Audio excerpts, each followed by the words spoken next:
Everyone, this is professor Ramesh और आज के इस वीडियो में वी विल डिस्कस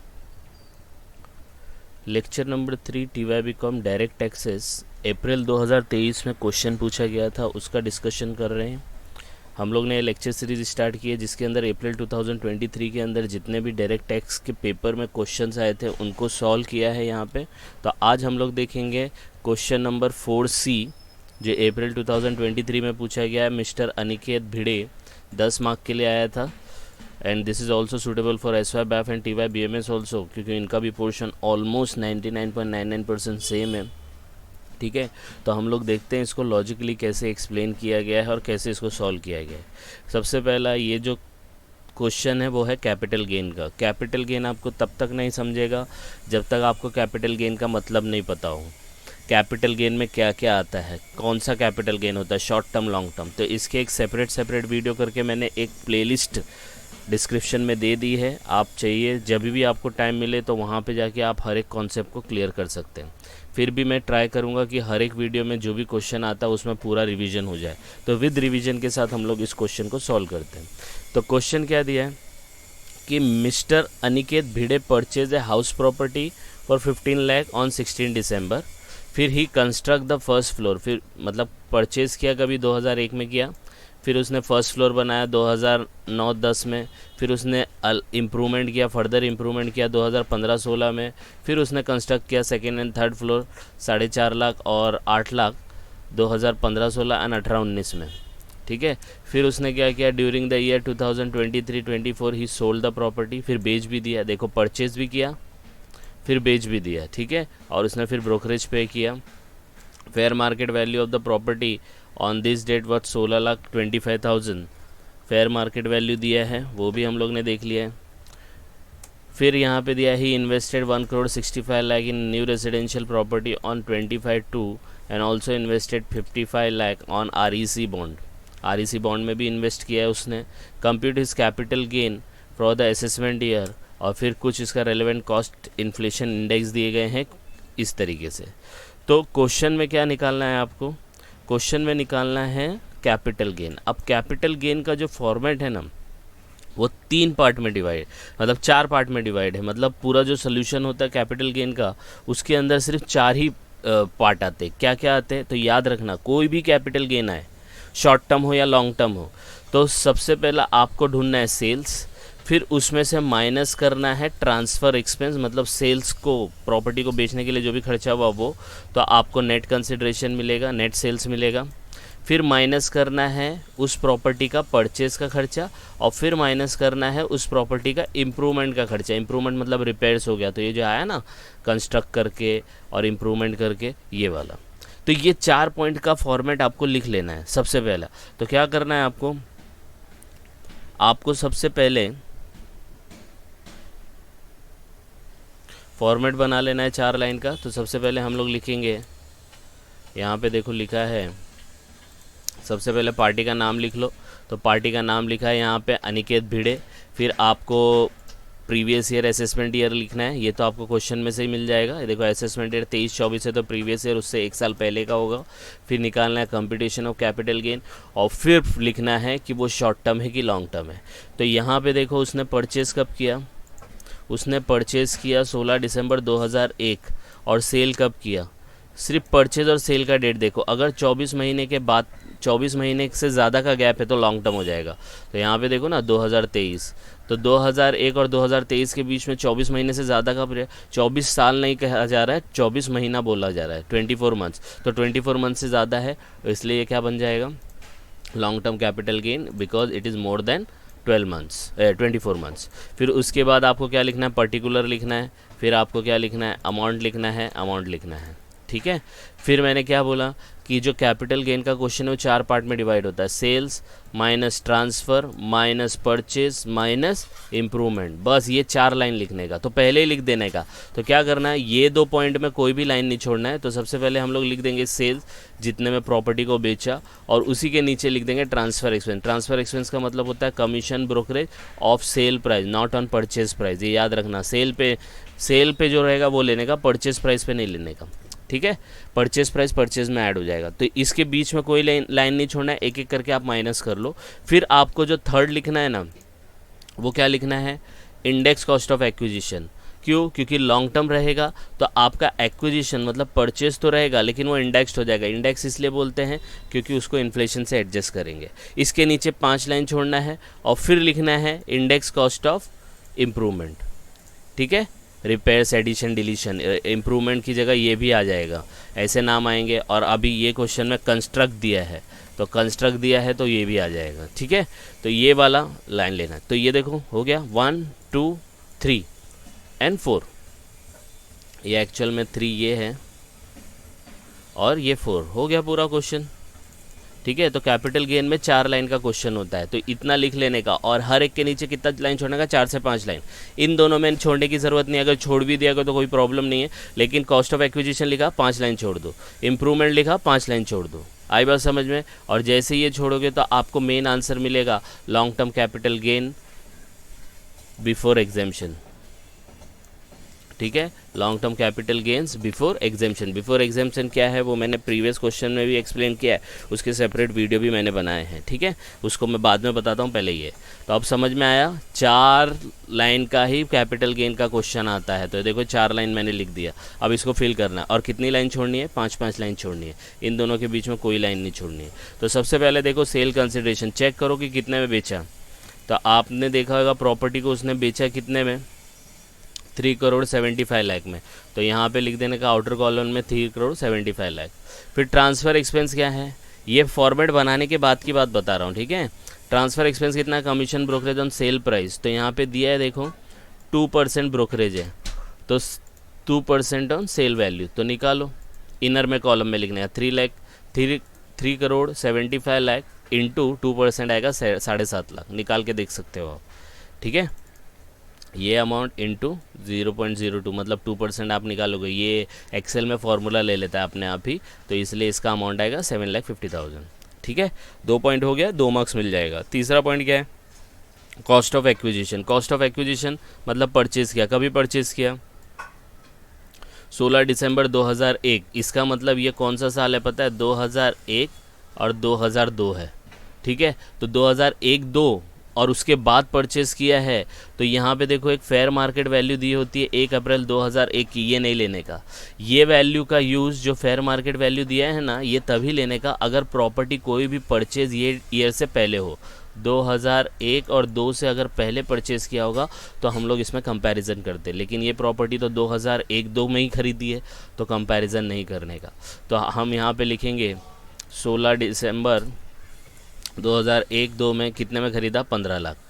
अब हम लोग जो कैलकुलेशन कर रहे हैं वो 2022-23 के हिसाब से कर रहे हैं ना, तो ये 15 लाख यहाँ पे हम लोग नहीं लिख सकते। इस 15,50,000 को हम लोग 22-23 में कन्वर्ट करेंगे। तो कैसे कन्वर्ट करने का, 15,50,000 लिखने का, फिर मल्टीप्लाई बाय कितना करने का पता है, 331। कितना करने का, मल्टीप्लाई बाय 331 करने का। क्यों? क्योंकि आपको कोई भी अमाउंट को इन्फ्लेशन से एडजस्ट करना है। क्यों इन्फ्लेशन से एडजस्ट करना है, क्योंकि ये अमाउंट 2001-2 का वैल्यू रखता है, हम लोग को 2022-23 का चाहिए। तो हम लोग को 15,50,000 को 22-23 के इन्फ्लेशन से एडजस्ट करना पड़ेगा।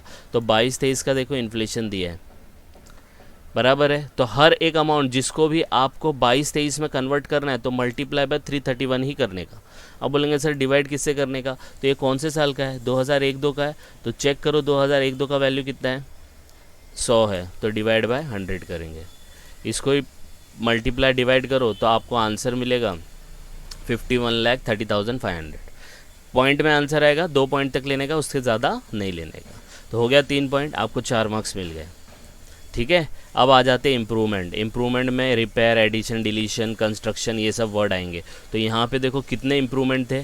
तो देखो कंस्ट्रक्ट किया फर्स्ट फ्लोर 2009-10 में, फिर उसने मेड इम्प्रूवमेंट 15-16 एंड 18-19 मतलब 3 है। तो हर एक के नीचे कितना लाइन छोड़ना है, 5 लाइन छोड़ना है। तो 2009-10, 2015-16, 2018-19। तो देखो पहला लिखूँगा 2009-10, फिर उसके बाद लिखूँगा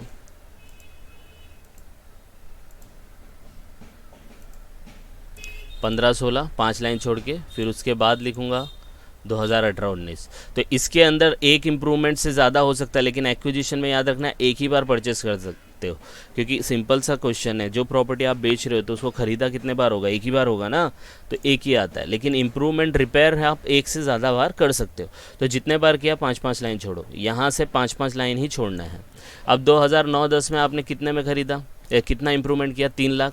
अब ये 3 लाख तो 9-10 है ना, हम लोग तो 22-23 का कैलकुलेशन कर रहे हैं, तो इसको 22-23 में कन्वर्ट करो। तो 22-23 में आपका रेट चल रहा था 331 का, तो ये मल्टीप्लाई किया इधर से, और डिवाइड कितने से करने का, 9-10 का देखो दिया रहेगा 148, तो 148 से डिवाइड कर देने का, आपको आंसर मिल जाएगा।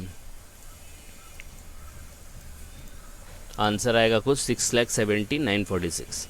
समझ में आया? देखो सब में मल्टीप्लिकेशन कितना हो रहा है, 331, क्योंकि हम लोग कौन से साल का कैलकुलेशन कर रहे हैं, 22-23, तो उसको 22-23 में कन्वर्ट करना है, तो भूल ना जाओ, इसलिए मैंने इसको हाईलाइट किया। मल्टीप्लाई बाय 331 ही होगा ये अटेम्प्ट के लिए। नेक्स्ट अटेम्प्ट आया तो उसका चेंज हो जाएगा, वो गवर्नमेंट देगा आपको, राइट, वो हर साल ये नंबर दिए जाते हैं, गवर्नमेंट देता है। अब 15-16 है, तो 15-16 में कितना है अमाउंट, 4.5 लाख है, चेक करो, देखो 4.5 लाख और 8 लाख, तो ये दोनों अमाउंट लिख देता हूँ, 4.5 और 8 लाख लिख लिया। अब इसको ये 15-16, 18-19 है, हम लोग को कितने में चाहिए, 22-23 में, तो कितने से मल्टीप्लाई करेंगे, तो 331 से करेंगे, और यहाँ पे भी कितने से मल्टीप्लाई करेंगे, 331 से करेंगे। डिवाइड कितने से करने का, 15-16 और 18-19, तो 15-16 का है 254, 18-19 का है 280, तो 254 मैं यहाँ लिखूँगा और 280 यहाँ। इसको डिवाइड मल्टीप्लाई करो, आपको आंसर मिलेगा 5,86,417, और यहाँ पे आप डिवाइड करेंगे मल्टीप्लाई करेंगे तो आएगा 945,714। हो गया। तो पहले क्या करना है आपको, 4 फॉर्मेट लिखना है, 4 लाइन, सेल्स, उसका ट्रांसफ़र एक्सपेंस, फिर एक्विजिशन लिखना है, मतलब उस प्रॉपर्टी का परचेज़ का वैल्यू, 5 लाइन छोड़ दो, फिर इम्प्रूवमेंट जितने होंगे उतना 5-5 लाइन का कॉलम छोड़ के कर देने का, क्योंकि ये कैलकुलेशन करना होता है। ठीक है, ये अमाउंट आ गए। अब ये सब अमाउंट को आपको टोटल करना है, ये सब अमाउंट को आप टोटल करेंगे, देखो एक्सेल में ऑटोमेटिकली टोटल हो जाता है, तो ये आएगा आपका 80,83,578। देखो मैं यहाँ पे फिर से बता देता हूँ, ये देखो 80,83,578 बराबर है। अब ये सब टोटल आपको किस में से माइनस कर रहा है, 3,75,00,000 में से, तो 3,75,00,000 में से माइनस करेंगे तो आपको आंसर मिलेगा 2,94,16,422। आ रही है बात समझ में? तो ये आपका हो गया अभी 8 मार्क का पूरा क्वेश्चन, और 10 मार्क के लिए आया था, तो समझ में आया? तो कोई भी कैपिटल गेन हो, यही 4 लाइन लिखना है आपको, ठीक है। 2 लाइन जो होती है ना, ये जो आया ना, इसके बाद आपको लिखना पड़ता है एग्जेम्पशन। एक एग्जेम्पशन होता है न्यू हाउस परचेज और कंस्ट्रक्शन, और दूसरा जो एग्जेम्पशन होता है वो होता है bonds, purchase of bonds, NHAI और RECL। ये क्यों होता है? क्योंकि देखो लॉन्ग टर्म कैपिटल गेन है 2,94,00,000, इस पर टैक्स भरने को आएगा तो आपको लाखों में आएगा, कौन इतना टैक्स भरेगा? तो गवर्नमेंट ने आपको इसकी सहूलत दी है कि भाई आपने जो प्रॉपर्टी बेचा है उसके बदले अगर नया प्रॉपर्टी आप ख़रीद लेते हो या बना लेते हो, नया प्रॉपर्टी, हाँ, तो जितना पैसा आप ख़रीदने में और कंस्ट्रक्शन में लगाते हो पूरा का पूरा इधर डाल देने का, लिमिट नहीं है इसमें। लेकिन इन्वेस्टमेंट अगर बॉन्ड में इन्वेस्ट करना चाहते हो 54EC के अंदर, तो आपको 50 लाख का लिमिट मिलेगा। लेकिन कौन से बॉन्ड? यही 2 बॉन्ड अलाउड है, ठीक है। न्यू हाउस परचेज़ करने का एक टाइम लिमिट होता है, जैसे कि मैंने प्रीवियस वीडियो में भी एक्सप्लेन किया, और इसके सेपरेट वीडियो भी है 54 और 54EC के, कि जिस डेट को आपने प्रॉपर्टी को बेचा, कभी बेचा, 15 फ़रवरी, तो परचेज़ करना है ना, तो 1 साल पहले और 2 साल बाद करो, या कंस्ट्रक्ट करना है तो 3 साल बाद तक कंस्ट्रक्शन कर सकते हो। तो यहाँ पे आपने नया इन्वेस्टेड, देखो 1,65,00,000 इन रेसिडेंशियल प्रॉपर्टी, तो परचेज़ किया है, तो परचेज़ किया है तो 1 साल पहले 2 साल बाद, तो मतलब 2023, मोटा मोटा कर लेने का, तो 2023 का 1 साल पहले कितना होगा, 2022, और 2 साल बाद कितना होगा, 24-25, मतलब 2022 से लेके 2025 तक अगर उसने कोई प्रॉपर्टी ख़रीदा तो पूरा पैसा उसमें डाल सकता है विदाउट एनी अमाउंट लिमिट। और कंस्ट्रक्शन है तो 3 साल, तो 2023 से 3 साल कितना होगा, 24, 25, 26, तो 2026 तक अगर उसने कंस्ट्रक्शन किया तो पूरा पैसा कंस्ट्रक्शन में जितना भी डाला रहेगा सब डालना है। तो यहाँ पे उसने परचेज़ किया है तो 1,65,00,000 का परचेज़ किया है ना, he invested in a new residential house, तो यहाँ पे हम लोग लिखेंगे न्यू हाउस परचेज्ड, और यहाँ लिख देंगे 1,65,00,000। अमाउंट लिमिट है क्या? नहीं, टाइम लिमिट है, आ रही बस समझ में। अब 54 EC पे आ जाते हैं, चेक करने का बॉन्ड में इन्वेस्ट किया है क्या, तो देखो he also invested in REC bond. कभी किया, 25 मार्च को किया। तो याद रखना बॉन्ड को इन्वेस्ट करने का टाइम लिमिट 6 महीना होता है, ये सब ऑब्जेक्टिव में भी आता है, ध्यान रखना। 6 महीना कब से, डेट ऑफ सेल। तो ये 15 फरवरी को सेल किया, उससे 6 महीने के अंदर अंदर इन्वेस्ट किया तो माइनस करने का। और अमाउंट लिमिट कितना होता है इसमें, 50 लाख होता है। तो कैलकुलेट कर लो ना, फरवरी के बाद आता है मार्च, अप्रैल, मई, जून, जुलाई, अगस्त। तो 15 अगस्त, मोटा मोटा हिसाब बता रहा हूँ, हाँ ठीक है, 15 अगस्त 2023 तक इन्वेस्ट कर सकता। कभी तक इन्वेस्ट किया इसने, 25 मार्च, 1 महीने के अंदर ही कर दिया। और कितना किया, 55 लाख किया। अब 55 लाख किया तो अलाउड नहीं है, आपको कितना अलाउड है, सिर्फ 50 लाख। तो यहाँ पे हम लोग लिखेंगे